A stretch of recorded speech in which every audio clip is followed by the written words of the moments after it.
আমাদের বাড়ির পুজো হলো আজকে। ছেলেকে এনে যেরকম মা সব এগিয়ে টেগিয়ে দিল, তারপরেতে আমাদের পুজো হলো। আমিও করলাম, ছেলের দিকটা করে এসে এখানে এলাম। মা আর আমি দুজনে মিলে এখানেতে শিব ঠাকুরকে, আমাদের বাড়ির শিবকে এখানে জল দেওয়া হয়েছে, জল ঢালা হয়েছে।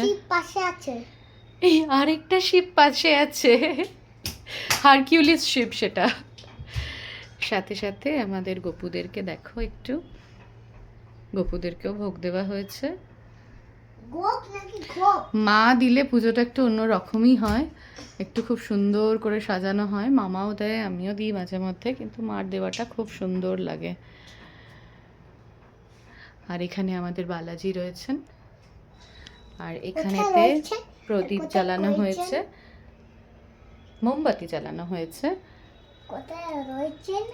আমার পুত্রর নাম করে একটা, আর মা একটা জ্বালিয়েছে। এই হচ্ছে আমাদের পুজো। এখন মিটলো, এরপর পরের পার্ট শুরু হবে নভেম্বর থেকে। এই কি ভুলভাল বলছে। এরপর পরের পার্ট শুরু হবে বলতে এরপরেতে রাত্রের কি হবে মা সেই ডিসকাস করছিল যে কি করা হবে। লুচি হবে, পরোটা হবে, এরপরে আমাদের ঠাকুরের ভোগ নেব, তারপরেতে বাকি সব হবে।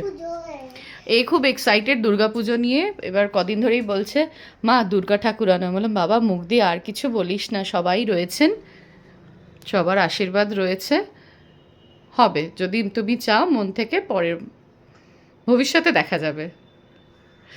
দুর্গাপুজো কি কম, বিশাল বড় ব্যাপার বাবা দুর্গাপুজো বাড়িতে করা। এই হচ্ছে আমাদের পুজো।